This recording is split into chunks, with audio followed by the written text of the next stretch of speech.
Welcome to Big Blend Radio with your hosts, Lisa and Nancy, editors of BigBlendMagazine.com.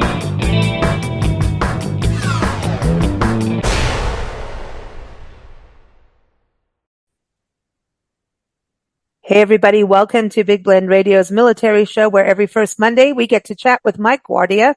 Mike is an award-winning author, a military historian, and a U.S. Army veteran. But I swear, he's been on our show for so many years. I think we knew him when he was a teenager, but it's not true. But seriously, he was named Author of the Year in 2021 by the Military Writers Society of America.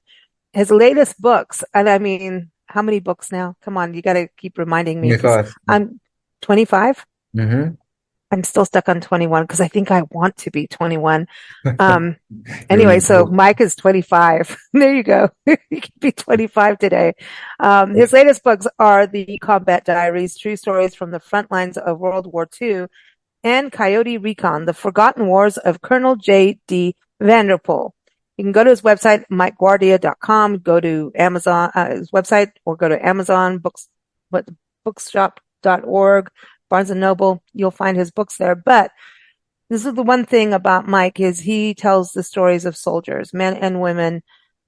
He tells the story of actual, fighter jets and how they came to be and how they've traveled around the world and been, sold to one country after another. He tells the stories. And I think that's what's so great about him. And coming on the show today, we were supposed to talk about communication in battle in different, armored vehicles and tanks and fighter jets and things like that. However, sadly, John Mecca has passed, and John, he's going to tell us about. John is featured in his book, Days of Fury, Ghost Troop and the Battle of 73 Easting. The book came out a few years ago, not that far ago, when Mike was, 18, right? Mike, how young do you want to be today? You know what? I will be a good solid 21 today. I know 21's good. 21 is the best. But yeah, John Mecca, this is sad. And, that's hard when you actually interview a veteran, right? And then now you find, yeah. So tell us about John. Okay. Well, it was only a few days ago that I had received the news of John Mecca's passing, and he passed away on the 10th of September. It was kind of a shock, but at the same time, kind of not. We knew that he had been ill for a number of years, but I think we collectively thought that John still had a good many years left in him. I think at this point, at the point that he had passed, he was defying a lot of the doctor's expectations. So the news, while not necessarily surprising, it still hit a lot of us really hard. John Mecca really, in a lot of ways, is, I think, the embodiment of what the all-American spirit should be. He was the grandson of Italian immigrants, and his lineage, if you look all the way back to the beginning of the 20th century, it really was a testament to our nation being built by those who have immigrated here and those who assimilated and became part of the true melting pot, because he had a very long lineage of military history in his family. For instance, his grandfather was a veteran of the First World War, had the unfortunate experience to be hit by poisonous gas. Of course, chemical warfare was a brand new thing at the time, and nobody truly knew how to harness it. And more to the point, I don't think anybody really knew just how dangerous and how devastating it could be. I mean, not that war is supposed to be a civilized pursuit at all, but, the brutality of these chemical weapons exceeded what anyone had expected. But luckily, Mecca's grandfather made a full recovery. His exposure to the gas just limited itself to a temporary blindness that he was able to recover from. But still, that's freaky, man. It is very freaky. And then for some time after the war, made his living off, and actually made a very good living off of of operating street kiosks in New York, and I think he also had a few in New Jersey as well. And then of course, the father's generation served in World War II in Korea. And by the time John was born, the long standing tradition of military service in his family was, just something that he really felt compelled to do, not just in terms of it being a family tradition, but he really firmly believed in the patriotic values that I think were more commonplace back then than they are today. And just feeling that he had a debt to this country that he had to pay. Realizing that in America we have so many freedoms that the rest of the world doesn't have. We have so many luxuries, really, that the rest of the world doesn't have. It's very easy for us to take those things for granted. And, he wanted to pay it forward and, call himself a patriot in good conscience by actually wearing the uniform and writing that blank check out to Uncle Sam. John, he was a teenager in the early 80s, so he was very much a product of that time, very much into rock music I'm and in. Trans Ams Yeah. and a lot of the things that we tend to associate with 80s pop culture. And, by the time he decides to enroll in college, it's very much the era of Wall Street, very much the era of excess, as they call it, and decides, hey, you know what? I think the time and the growth industry is such that business really seems to be a calling and a way for the future. So that's what he focuses his academics on. And at the same time, he enrolls in the college ROTC program at Rutgers. And his intent from the beginning really was to pursue an active duty commission. And as he spends more time in Army ROTC, he takes a solid love affair with the concept of mechanized warfare and armored warfare in particular, because you have these massed maneuver formations who have achieved such great battlefield success, shock effective maneuver, harkening back to the days of Patton and even what was then the contemporary Cold War. The heavy emphasis on defeating the Soviet threat was always concentrated around the use of heavy armored formations. Just falls in love with the tank and everything that the tank can do, and the other armored and mechanized vehicles that can support it. He is able to not only earn a commission as an armor officer, but he's graduating just in time for what is the end of the Cold War. So he's able to see the frontier of democracy. He's able to serve along the Iron Curtain in Germany. Wow. And be a part of that footprint that we had in Western Europe, actually seeing what the Cold War mission was against the communists at the time, before it all goes away. And it's a very interesting time to be in the military, at least from what these veterans have told me, because, they came up through the training, and they were taught to fear the Soviet menace, that there was going to be another hot war, that World War III was going to happen on the plains of Western Europe. And it was going to be decided, if the conflict was to be decided below the nuclear threshold, then it was definitely going to be decided by tanks and armored vehicles. You're going to have these battles that were happening in places like the Fulda Gap and all along the inner German border. So he took that as a gospel truth and said, okay, well, this is going to be my life as a soldier. I'm going to be staring down the Soviets from across the Iron Curtain. And then he's there not only 2 years before the first round of defense cuts are announced. Détente has become a thing of the past, and now we're actively looking at a long-lasting friendship with the Soviet Union. Meanwhile, Gorbachev is pretty much cutting Eastern Europe loose. And, here we are in November of 1989, and the unthinkable happens when the Berlin Wall collapses. And Germany is only a year away from reunification. David Hasselhoff did it, remember? Yeah, exactly.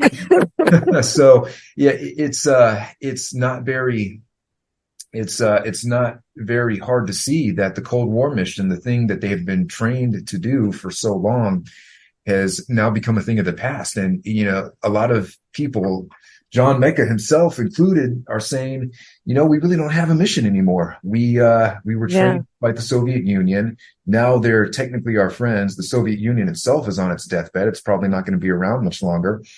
Who is there left to fight?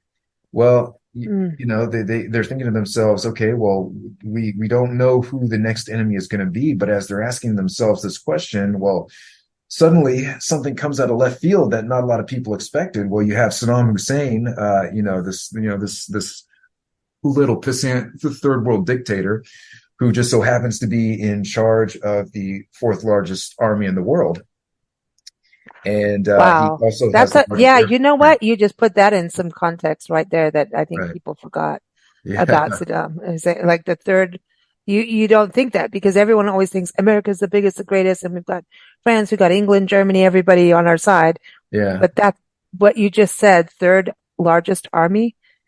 I think we forgot that, or we were hyper freaked out on our TVs watching what was going on. Right? Yeah. Oh. Right. And he also had the largest air force in the Middle East.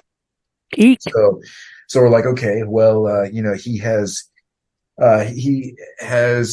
invaded this tiny little country called Kuwait. And, he has this laundry list of justifications, none of which really make any sense. And, if we dig deep enough, we can see, okay, well, he's trying to replenish the coffers of all the money that he lost in that 8-year war that he had with Iran. So, okay, well, if he is running roughshod over Kuwait and Kuwait collapses within a matter of hours, he now has 20% of the world's oil reserves under his orbit, and he's massing his troops along the Saudi border. What is he going to do, and how deep is this rabbit hole going to go if he storms across the border into Saudi Arabia? And, we see Iraqi tanks, storming the capital of Riyadh. So Saudi, at least at the time, they were our closest ally in the Middle East. And, you had the Prince of Saud saying, hey, please put something on the ground here to act as a deterrent in case this wacko neighbor I have next door decides to invade my country. And that was the start of Operation Desert Shield.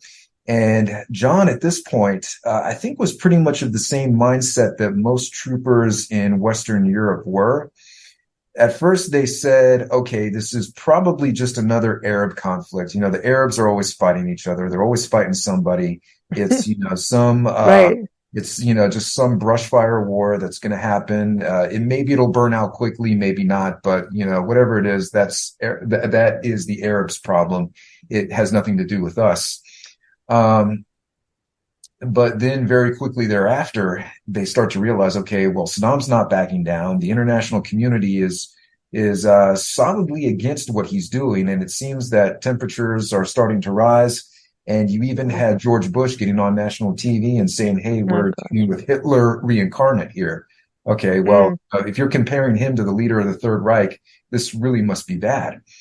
And at that point, John, among many others, are starting to say, okay, well, maybe there is going to be something more to this, but it's probably not going to involve our unit specifically, because our mission is to sit here and defend the Fulda Gap. Now, granted, by this time, Germany was well on the path to reunification, but there was a strong tide of belief that says, well, Second ACR has spent the better part of 40 years guarding the inner German border. We don't really maneuver as a unit, and we haven't maneuvered as a unit really in the better part of a generation. We've become mostly a constabulary force. We're doing all these missions on the border. We've become mostly a police work and intelligence agency than a pure maneuver unit, like many of our comrades who are based back in the U.S. are. But at the same time, they're also telling themselves, okay, well, you know what? We're actually the biggest armor force that's closest to the theater, and Iraq has a very armor-heavy force. So chances are, whether we like it or not, we're going to be over there very soon. And then that order comes down. They're part of the secondary waves of what we're still calling Desert Shield at the time. And their order is to sit along the Saudi border. And still, at this point, a lot of people are thinking that diplomacy is going to win the day, that simply the American presence there on the border is going to is going to make Saddam come to his senses, at least to the point where, he is going to entertain what the international community has to tell him. But then it becomes very clear, okay, well, hey, we've drawn this line in the sand. You have until X date to get out of Kuwait or face ultimate destruction. And then when Saddam just digs his heels in, they say, okay, well, the time for diplomacy is over. Now Desert Shield becomes Desert Storm. We have the 30-day air war. And then now we're rolling across the border from Saudi Arabia to Iraq. And we are going to, we're going to meet whatever comes our way. And John and many of his contemporaries are thinking, okay, well, as soon as we cross the border, we're going to be in heavy enemy contact. It's going to be hell on earth. It's going to be all these great tank battles in the style of the Battle of Kursk, where you have these massive formations of Axis and armored units maneuvering against each other. But for the first day, they hardly saw any contact at all. In fact, most units along the 7th Corps front that first day didn't receive any enemy contact. And they're all thinking to themselves, okay, well, where the hell is the enemy? And then you go into the second day, that's when they're running into a lot of these frontline formations that are just horribly under-equipped. They are underfed. Some of these soldiers don't even have shoes. I mean, these are the so-called trash formations that Saddam put in front to be a speed bump. And these guys were desperate to surrender. I mean, they were surrendering in droves, saying, hey, please feed us. We're hungry. We have no love for Saddam. Sounds like Russia now. Right. It does. Exactly. It does sound like Russia right now. Yeah. I mean, there's people saying screw you to Putin and saying we're not going to fight against Ukraine, Yeah. It kind of sounds the same in a way. It really does. And, if they find themselves in a situation where they're like, okay, well, we're having to process all of these enemy prisoners of war because we don't know what else to do. And, the only enemy contact they're getting are, some of these Iraqis who say, well, they'll fire off a few shots before they throw their guns down and surrender. And they tell the Americans when they encounter them, they're like, well, hey, we knew that we didn't stand a chance. We have no love for Saddam, but we felt compelled to fire off a few rounds just for the sake of defending our homeland. Can you please go on to Baghdad and end this, essentially. Then of course, the story starts to change drastically on the third day, where they shift slowly towards the southeast, and they run right into the teeth of the Republican Guard. Now, the frontline formations were the conscripts who were not well equipped, not well motivated, but the Republican Guard was a different story. These were the best and brightest of the Iraqi armed forces. They were fiercely loyal to Saddam. They had all of the best training. They had all of the best equipment. And on paper, anyway, they looked like they were the best capable force to try to take on the Americans. And what happened all along that 7th Corps front, particularly in John Mecca's sector of the battlefield, was the U.S. was just tearing these Iraqi armored units apart left and right. In Eagle Troop sector, for example, the Americans were opening fire with such speed and such accuracy that a lot of the Iraqis initially thought that they were under attack from Allied aircraft. This is crazy. Yeah, this is like a crazy story. Like I'm remembering things. I'm remembering it, happening. When I just want to kind of step back again, go back to Kuwait. Like when we lived in South Africa, I was, going through high school and stuff. And I don't want to I'm 21, everyone, too. I claim 21. But I remember, like, we used to always say, well, it's not as bad as if you were, stuck in a concentration camp in Kuwait without money for cigarettes or beer. That was the teenager thing that we'd always say when I was in high school. So that had to have been, that was going on. I mean, we were aware of this stuff in Africa, right? Like in South Africa, we knew this stuff was going down. Obviously, South Africa's not that far from there. And so it was really real. And then when we got over here and then I think you were on our show when we were in 29 Palms during COVID, talking about Days of Fury, right? That's right. and living amongst people who had really fought. They have murals dedicated to those who they tore down. They got them. They're the ones. It was the 29 Palms guys, right? That got them. Mhm. Did I skip over? I went too fast. I got excited about it. Mhm. It's kind of crazy when I think about this, how he, I mean, when you look at Saddam Hussein, doesn't he look like a madman to you when you look at his Yeah. pictures? Hmm. He used to have short hair at one time, almost like a Hitler mustache. When you brought up Hitler, Yeah. I went, "Oh my God, he has a Hitler mustache." And I had to go and Google him while you're talking to look at his face again, which I don't want to. And Hmm. then I went, "Oh my God, he looks really crazy wild, Yeah. like crazy wild." And actually, I think Mel Gibson could, I hate to say that because he did Helm more, right? Right. But I think he could play him in a movie. I hate to say it, but I was just looking at it going, wow, because of the beard and everything. But Saddam Hussein looked like, would you say that like there was a duplication of people, you know what I mean? Of this kind of wild, crazy. How did he do that? How did he get to such power? Because he looked like a lunatic to me. When I look at him and everything he's done, it's the same thing as Hitler. How did they get, they were smart. Even though they're horrible people, they were Yeah. smart.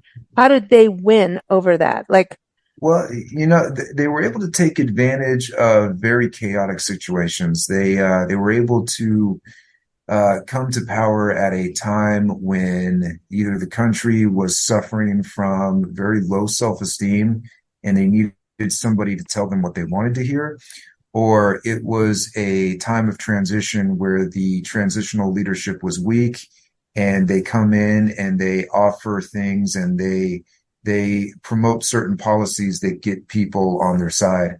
You know, in the case of Saddam Hussein, he started off as as the understudy, so to speak, for the President Hassan al-Bakr. But as hmm, al-Bakr's health started to deteriorate, Saddam pretty much took control of the country. oh, He became the de facto leader. While technically the man he worked for was alien and on his deathbed. And then of wow. course with Saddam in charge, he starts promoting a lot of popular agendas that are very popular with the growing secular Muslim community. For instance, a lot of people tend to forget that Saddam Hussein was a big champion of women's equality, and also he also promoted women's literacy. There's this good PR photo of him, and I Oh, say wow. good, not in the sense that the photo itself is good. It was just manipulated to give him a positive image. I think it was like 1974-ish. But Whoa. it's a young Saddam, and he is sitting in the middle of a group of, it has to be at least 24 women, and they're like standing on these bleachers, and none of them are wearing head covers, none of them are Mm, wearing the hijab, and wow. they're all dressed in what are obviously Western style dresses, and they're all reading books. And the caption underneath said words to the effect of, this is the man who promotes literacy among all Arabs, whether they're male or female. And, that gains a lot of Holy traction, crap. not only in Iraq, but it also helps develop good ties across the pan-Arab world. West Uh, and yeah, over to the Western US. right. And, this is why Saddam is able to garner some good ties, with Wow. Nasser in Egypt, and a lot of other prominent leaders in the Arab Holy world. So, cow. yeah. Well, because I mean, he was a big name, and it was weird because now that I'm thinking back to even just being a kid, right? I'm like, oh my God, there was like a mixed bag with him. Uh-huh. So he ran around and had this dual thing going on. Yeah. So women, and oh my gosh, you know what? It's so true. This is the truth about people like him, that, you could be going, oh, you can trust this guy and he's the mayor or whatever, right? Or the preacher, right? Or whatever, the high muckety muck of town. And you go there, he goes, oh yeah, I love women. I'll do anything, and then you find out that he's really the shyster of it all, right? He's like, oh, I love women and that way, but you know what I mean? He's using it and not really pro women in the way we want people to be. Hmm. He's that kind, but he's doing it on a massive level, like a massive. So he was doing this. So do you think as a kid, he kind of like as a teenager, he knew what he was going for? Like he was waiting for that guy to be on his deathbed, pretty much. Do you think? Well, The president, I shouldn't probably, say that well, guy, but not specifically targeting Al-Bakr, but he wanted power. opportunist. Yeah, he was an opportunist from a very early age. Yeah. Wow. Wow. I didn't know that. Like, I think it's just weird when sometimes I mean, is that for you as a writer? I mean, we're revisiting, Days of Fury, and it was weird when we did that. I remember being like, dude, we're in the town, the guys who took down Saddam Hussein and they carried his statue across town or whatever. And, there's murals painted and all that stuff. But, do you think when you write a book, when you start to really formulate who these people are, that you get a clear view, but when you're living in the midst of this, like, Saddam Hussein was a big deal for me growing up. It was always in the news when we went from South Africa and then coming over here. And then in South Africa, we're going, holy crap, things are really getting weird, and to come home. And even now, like, we're only now actually getting to the truth of what went down when Nancy and I had to leave, because of political stuff. And, no, and we're not, pro apartheid, everybody. Just, I'm so sick of that. I'm so sick of people looking at us going, you're white, you're anti-black, and it's so not true at all. There was so many different things happening in Africa, not just in South Africa. And Kenya was huge.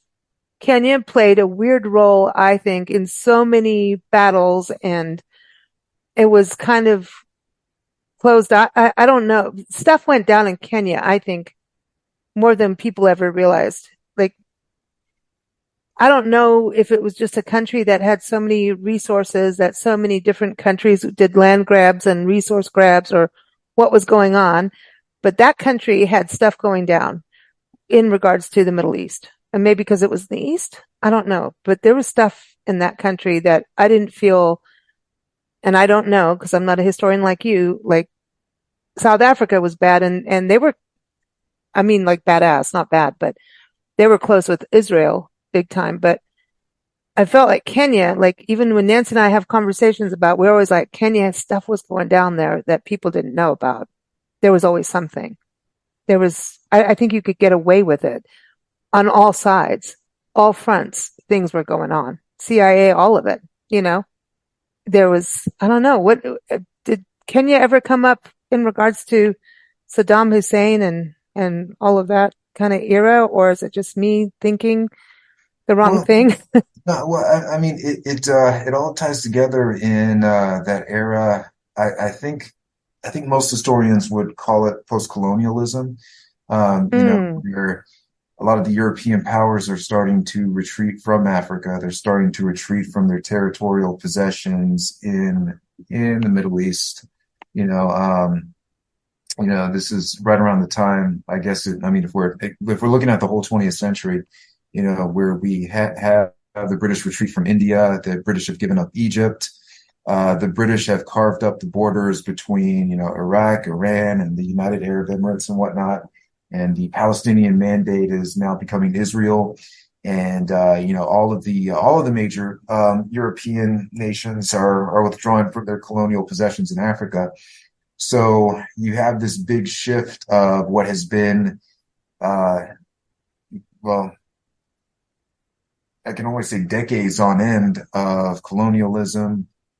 I mean, with the British in India, mm, they were there for 400 years.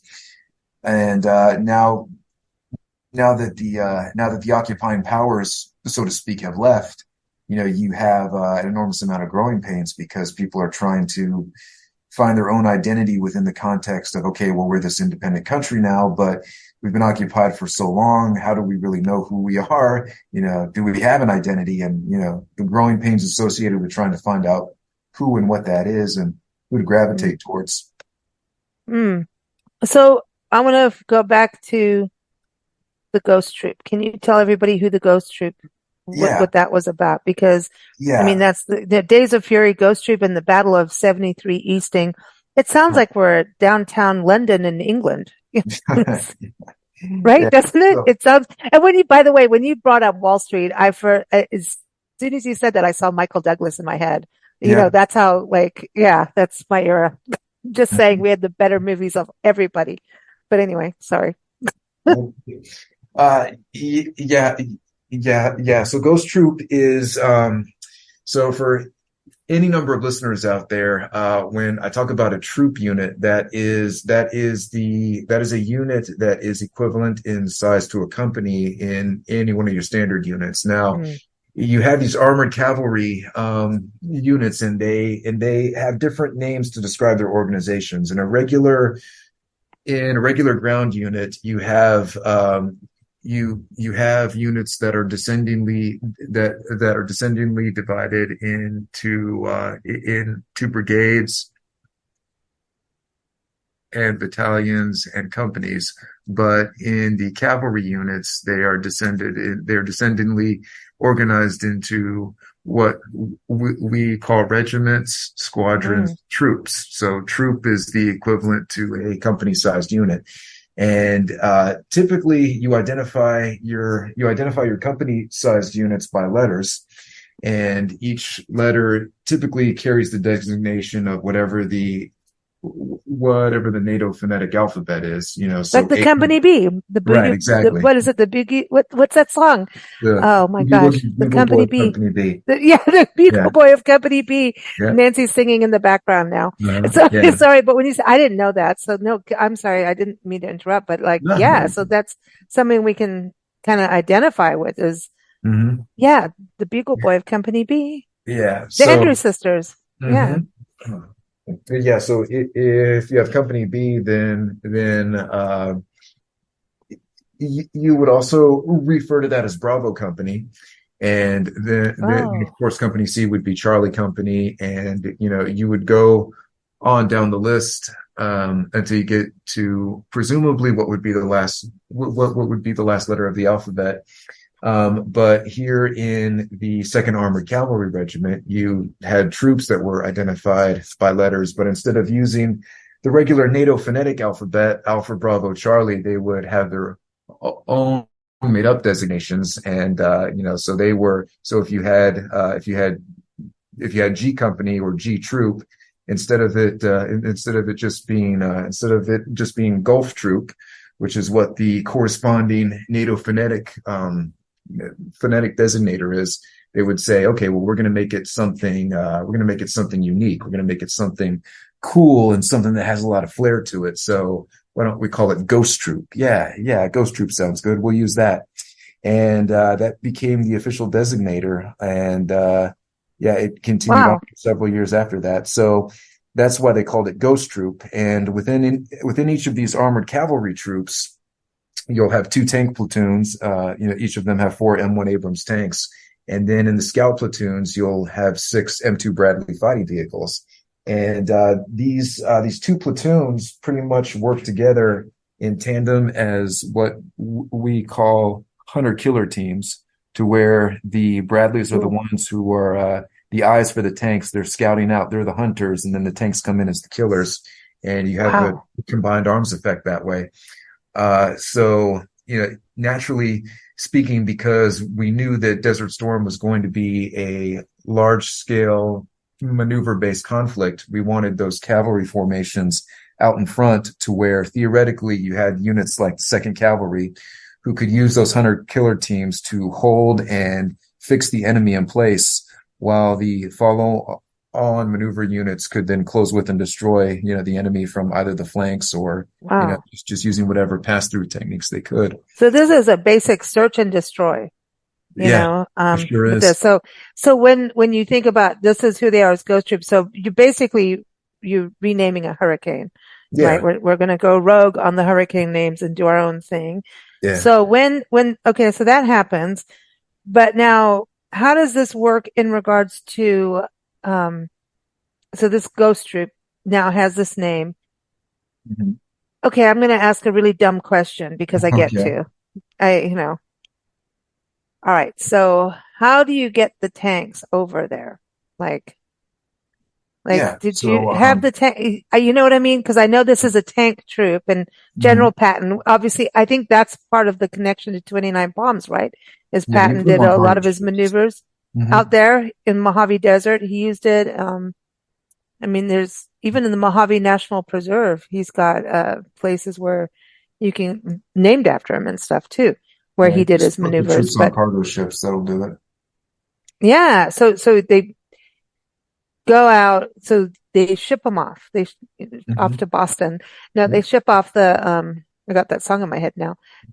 They send a bunch of tanks over Hmm. to Iraq, like literally send them over Yeah. in a ship, and you're hoping to hell that Iraq doesn't just blow you up when you're doing it. I Well, I mean, mean, they don't have the capacity per se to send submarines out there to intercept these ships.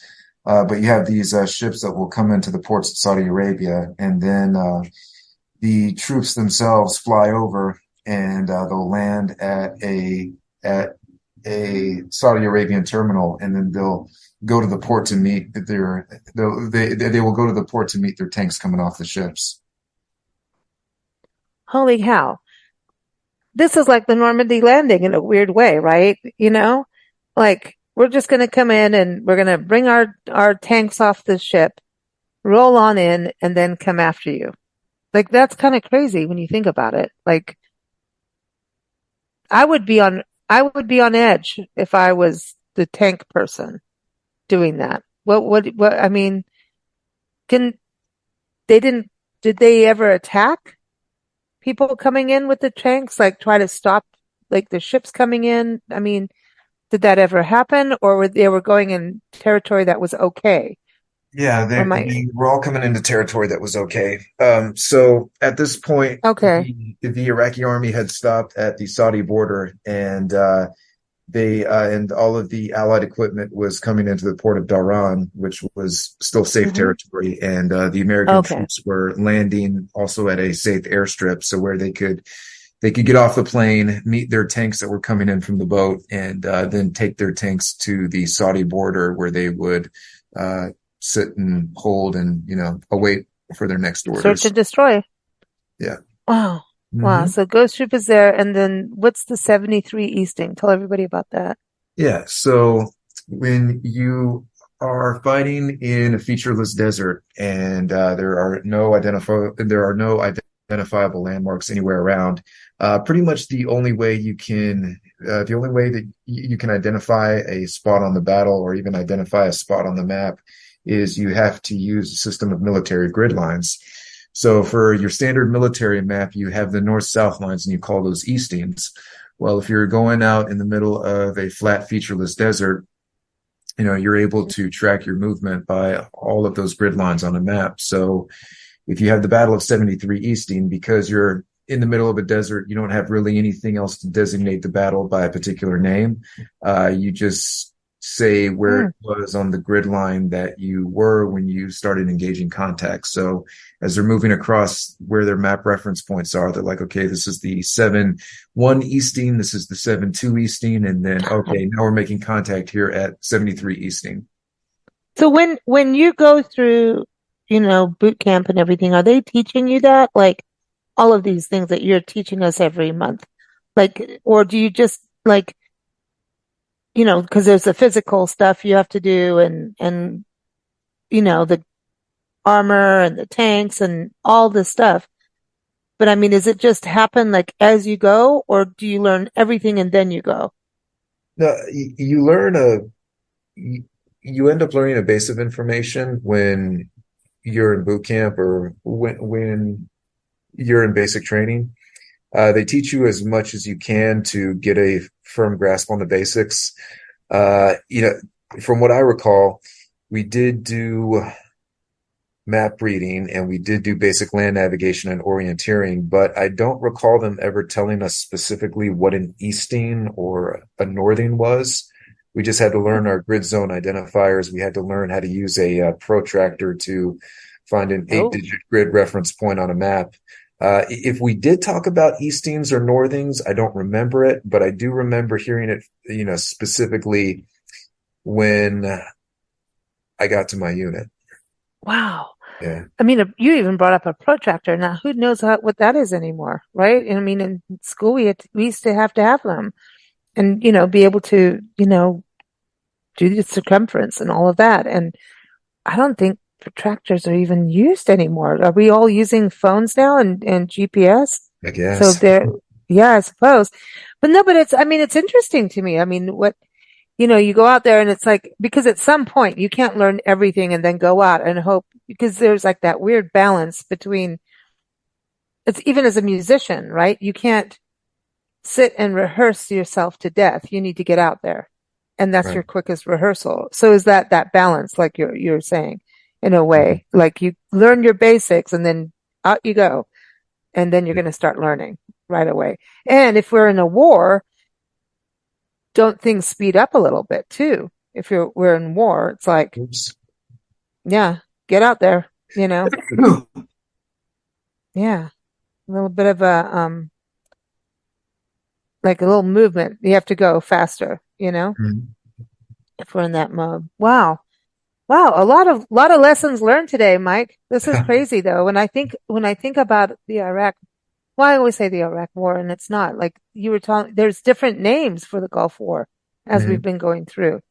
So that's interesting too, because it just kept growing. And don't you feel like that's what the same thing with Ukraine now?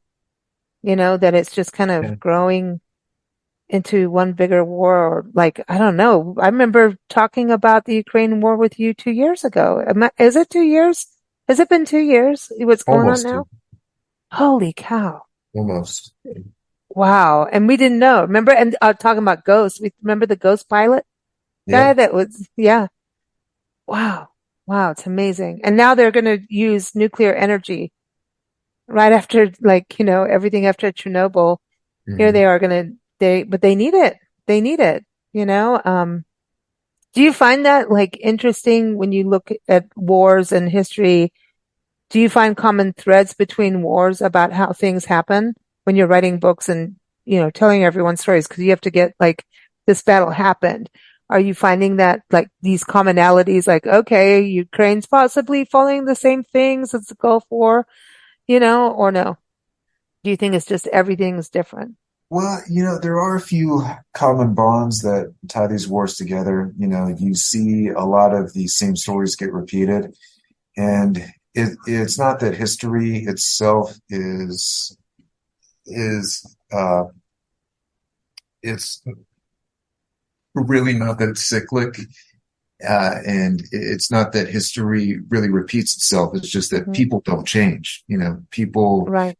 cling to a lot of the same patterns of bad decision making.